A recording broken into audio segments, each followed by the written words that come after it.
जैसे रस्सी में सांप भास रहा है तो ना पहले सांप था, ना मध्य में सांप है, ना आखिरी में सांप रहेगा। सांप की जो भावना बनी वो मूल रस्सी में बनी। ऐसे ही ब्रह्म में ही ये संसार है, रस्सी में ही सांप भास रहा है। ऐसे ही श्री कृष्ण में ही ये नानात्व भास रहा है। मत्ता परतरम नान्यत किंचित अस्ति धनंजय, मेरे सिवा हे अर्जुन कुछ नहीं है। ना पहले कुछ था, ना अब कुछ है, ना आगे कुछ है। तो पाला में पैर रख श्री कृष्ण के, मैं आपके पक्ष में हूं। ये बिल्कुल सत्य समझ लीजिए। कभी भी प्रश्न आ सकता है, दिन रात कभी भी आ सकता है। आपको एक बात केवल पकड़नी, हमारा पक्ष प्रभु से है। सब कुछ नष्ट हो जाए, प्रभु को नहीं छोड़ सकते। हम कैसे भी हैं, कुछ नष्ट नहीं होगा, स्वयं प्रभु ही सब कुछ बने हैं, पक्का विश्वास। हमारी चूक हो जाती है, भगवान को छोड़कर और मायाकृत वस्तु व्यक्ति स्थान का आश्रय ले लेते हैं, बहुत दूर हो जाते हैं इष्ट और गुरु से। प्यारी जू और प्यारे जू परस्पर एक ही तत्व हैं। आचार्य चरण इस पद की रचना करके एक रुचि, एक दृष्टि, एक प्राण, एक स्वभाव वाले युगल किशोर की आंतरिक भावना का वर्णन कर रहे हैं। और हमारे भाव में शरणागति के सिद्धांत की चरम सीमा, सिद्धांत का भी वर्णन, चरम सीमा जो अंदर भाव दिए अभी जिसकी चर्चा हुई, और प्रेम का। हमारे प्यारी जू प्यारे जू बोले, प्रीतम किशोरी गोरी रसिक रंगीली जोरी, प्रेम ही के रंग बोरी, शोभा कही जात है। प्यारी जू और प्यारे जू कहने को केवल दो हैं, ये एक ही है। इनकी ऐसी शोभा है कि ध्रुवदास जी कहते हैं कि हमारी वाणी की सामर्थ्य नहीं कि मैं इनकी शोभा का वर्णन कर सकूं। युगल सरकार ऐसे अतुलनीय आनंददाता, ऐसा अद्भुत असीम सौंदर्य, कह रहे प्रेम के ही रंग में डूबी हुई है जुगल सरकार की प्रीतम और गोरी किशोरी की जोरी। वाणी की सामर्थ्य नहीं कि मैं इनकी शोभा, इनकी महिमा, इनके प्रेम का वर्णन कर सकूं। एक प्राण, एक वैस, एक ही स्वभाव चाओ, एक बात दूनी के मन ही सुहात है। एक कुंज, एक सेज, एक पट ओढ़े बैठे, एक एक बीरी दो खंडी खंडी खात हैं।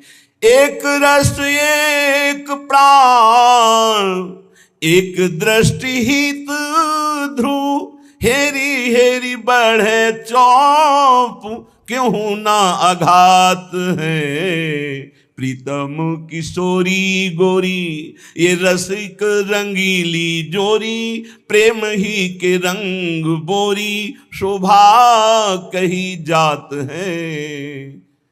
हमारी प्यारी जू प्यारे जू, एक प्राण, एक ही अवस्था, एक ही स्वभाव, एक ही भाव चाव, एक ही बात दोनों को, दोनों के मन में एक ही बात आती। ऐसे हमारे युगल सरकार की जो सहज करुणामयी स्वामिनी की कृपा से लीला स्थली का आश्रय और उपासना मिली, अब हमको चूकना नहीं है। किसी से हम कह रहे थे भाई कुछ भी हो श्री जी को मत छोड़ना, श्री जी को छोड़ दिया तो फिर ये अथाह समुद्र है, तुम निकल नहीं पाओगे। और अंदर से श्री जी को पकड़े रहे तो समुद्र ही नहीं रहेगा, सूखा ही जाएगा।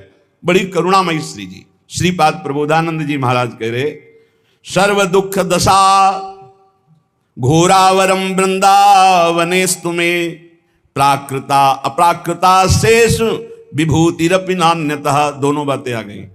प्राकृत अपराकृत कितना भी मुझे लुभायमान किया जाए, मैं कभी प्रिया प्रीतम और वृंदावन को नहीं छोड़ सकता, वही बात आ गई। और सर्व दुखा दशा घोरा, दे दो सारे दुख तुम्हारी सृष्टि में जितने हो। ये भजन बल है, भजन बल। श्री जी का नाम जब जितना करोगे तो तुम भी गर्जना करने दो और दुख दो, पूरी सृष्टि का दुख हमें दे दो, सबको सुखी कर दो। दंत देव जी, प्रभु मुझे इतनी सामर्थ्य दो कि सबके हृदयों में बैठकर दुख मैं भोगूं और सब सुखी हो जाए। ये भगवान के भक्त का विशाल हृदय। सर्व दुख दशा घोरा, प्रभु सब दशाएं दुख की हमें दे दो, पर ना हम आपका चिंतन छोड़ने वाले और ना आपका आश्रय छोड़ने। ये फिसड्डी नहीं होते भगवान के भक्त। आजकल भक्ति जानते हो कैसे होती है? ऐसे पैर रखा जाता भक्ति मार्ग में, आंच ना लगे, अगर आंच लगी तो हटा लिया। ऐसे कभी कोई परमार्थ में नहीं चलता। नारायण अति कठिन हरि मिलन की बाट, या में पग पीछे धरे प्रथम शीश दे काट। ये वीरों का मार्ग है, कायरों का नहीं। इसलिए हिम्मत पक्की। तलवार गले तक आएगी, हार बन जाएगी, वार नहीं कर पाएगी। तलवार और हमारे गले के बीच में नाम है, विश्वास करो, विश्वास। दुखों से डरा कर माया आपको हटा देगी या भुलावे में फंसा कर हटा देगी। तो इस श्लोक में दोनों बातें कह रहे हैं श्रीपाद कि सर्व दुख दशा घोरा, दे दो जितने दुख चाहो, या प्राकृता अप्राकृता शेषा विभूति रपिनान्यतः प्राकृत अपाकृत समस्त ऐश्वर्य। देखो हमें लुभा कर नहीं लुभायमान होंगे, चाहे दुख दे दो चाहे भोग सामग्री दे दो, दोनों से मैं आपको भूलने वाला नहीं। आपका आश्रय, आपका चिंतन।